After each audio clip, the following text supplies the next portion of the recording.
Episode 3.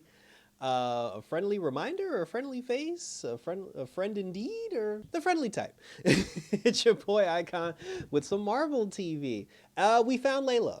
In our last episode, Layla had disappeared, never to be seen from again, and we found her. She's talking to some random woman who's making her a fake ID because she's tracked down Mark and Steven to Cairo and she's going to help them. However, the whole time we're talking to Layla and she's talking to this other woman, the woman's basically like spilling the beans on her backstory, and she's just like, oh, because of your mother and your daddy, and then what they did to your father, and then Layla was just like, oh, I find archaeological, you know what I'm talking about, archaeology stuff.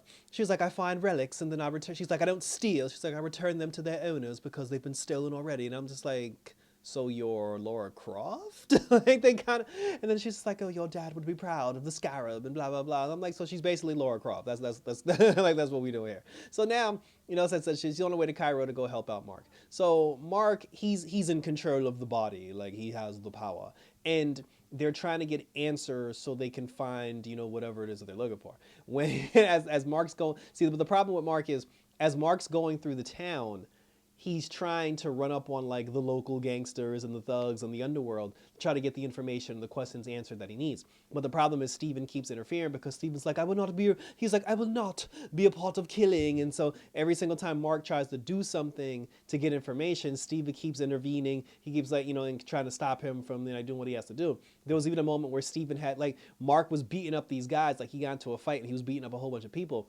But then Steven had taken over, and then when Mark took the body back over, Mark was in a cab. And then when Mark had asked the cab driver, he was like, yo, where are we going? The cab driver was like, bro, you told me to take you to the airport. So Steven was basically trying to dip, which I thought was hilarious.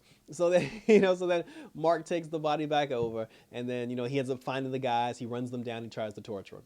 And when that didn't work because everybody had died, and there was nobody left for him to torture, there was one guy, he actually cut off his own tie and like killed himself before he spilled the beans and the knowledge. So then the actual MoonKnight spirit, there are three spirits inhabiting one body.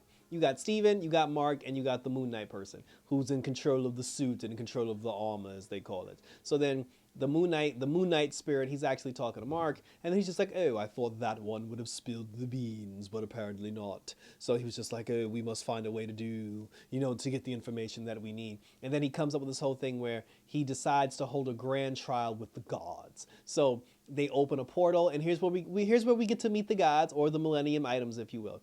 We see all the avatars for all the gods, the god of love and the god of war, the goddess of war, and all this other stuff. They're all here, and they're talking to Mark, and they're just like, oh, did he not tell you about the avatar and like what power we possess? And he was like, no. So so they're on trial, and then they ask him, they were just like, okay, why are we here? And then he's like, I want Ethan Hawke to stand trial, because he's supposed to open some lady's tomb. Who's gonna take it? This is like Tomb Raider. Like, this is like this went from Yu-Gi-Oh to Tomb Raider. And then he's just like, he's trying to raid tombs and then release an evil spirit. So then they're just like, okay, let us summon the accused. And I'm like, hold up.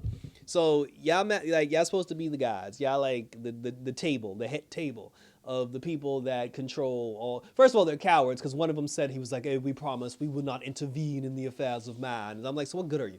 But anyway, so they bring Ethan Hawke in. They're supposed to be like the know-all be-alls and everything. They just flat out asked him, they're like, hey man, are you actually gonna open the tomb like Mark said you are? And then he was like, no, of course not. Come on, man, you know me. And then they just kind of believed him.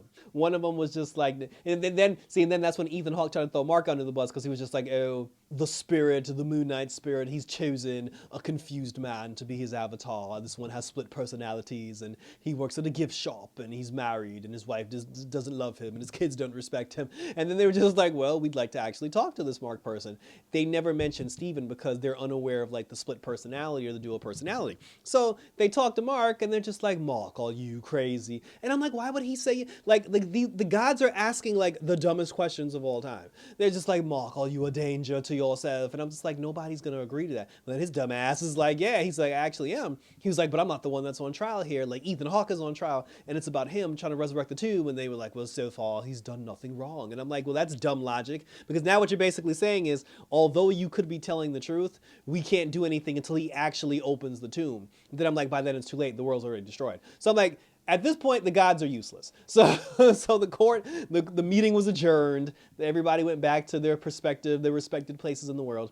But the goddess of love, she was just like, oh, there's one thing you can do. She was like, you can go to this place and talk to this man, and you can examine the tomb for yourself, and blah, blah, blah. So he goes outside, he bumps into Layla. Him and Layla start talking, and she's like, listen, I know the guy that has the tomb. And she was like, I can get you an audience with him so you can get the information that you desire. So he was just like, all right. So they're in the car, they start having their talk. He apologizes for trying to divorce her or whatever. And then she's like, you could have told me about Steven. And he was like, nah, bitch. She was like, I'm crazy. So they get to the guy. She knows the guy. She's like, this is my husband. And then he's just like, that's when he got mad, started hating. So then they got to a point where he was asking him, he was like, oh, what brings you to my neck of the woods to examine my tomb? And then she was just like, oh, she was just like, oh, we're here just trying to do some archaeological blah, blah, blah. And then that's when the guy was like, nah, he was like, I want Mark to tell me why you guys are here.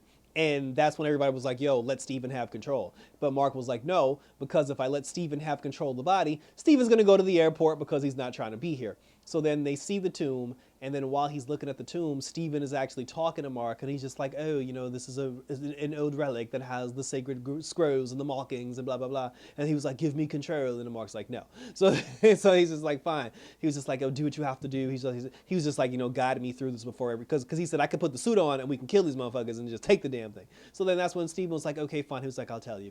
He was like, fold this piece of paper, into one corner, then fold it into another corner. When he did all the folding, because there were like these little like strips of cloth. When he folded all of the cloth, it made, I guess, like a star.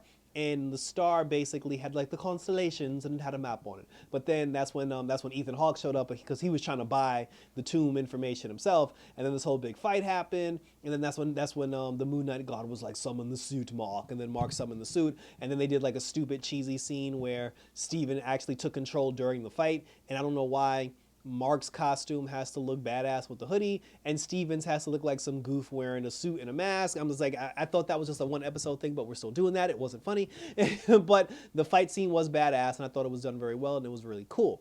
So after the fight scene was over, they basically dipped, and then but they had the star. They had possession of the star. While they were looking at the star and trying to decipher its power, that's when Layla said that the only way she can decipher the information on the star, because she said the star is a map of constellations. But she said, I can only decipher it if we had the constellations of stars the day that this map was created, like the day from this map. She said, if I can look at those stars, we can do something. And then that's when the Moon Knight spirit was just like, oh, but I do have the power. He was like, I can turn back time and I can show you the constellations on that day. But just know that if I do this, the gods will imprison me and I will never be seen from or heard from again. So of course Layla Mark was like, sure, go ahead and do it then, like disregarding his whole existence. And then he turns back the hands of time, and while he's turning back time, Ethan Hawke knew he was doing it, and he was just like, this dumb motherfucker right here. So he's turning time back. Layla ended up getting the recording of the star constellations. She got what she needed into the computer, and they now have the map that they need, I guess, to get to this spirit lady's tomb that Ethan Hawke is trying to find. But like they said, the gods got wind of it. They were like, oh, we see what you're trying to do, Moon Knight. And then they sucked him up and trapped his soul in some clay statue. And then they even brought Ethan Hawke into the pyramid so he can look at the statue. And he was just like, oh, can you talk? He's like, can he hear me? And then he was just like, I believe he can. And then that was Ethan Hawke's moment to gloat and talk that shit. He's just like, I got you. He was like, you're so desperate to try to defeat me. He was like, now you're trapped. And then like Mark, he's done for. And he was like, I will be the supreme ruler and the being of all I survey, blah, ha, ha. And that's how the episode ended. I feel like one of the gods, one of the pyramid people is working with Ethan Hawke. Because why else would you let him in the chamber? Ethan Hawke even said that he's an avatar for somebody too, and I'm still waiting to see who his spirit avatar is.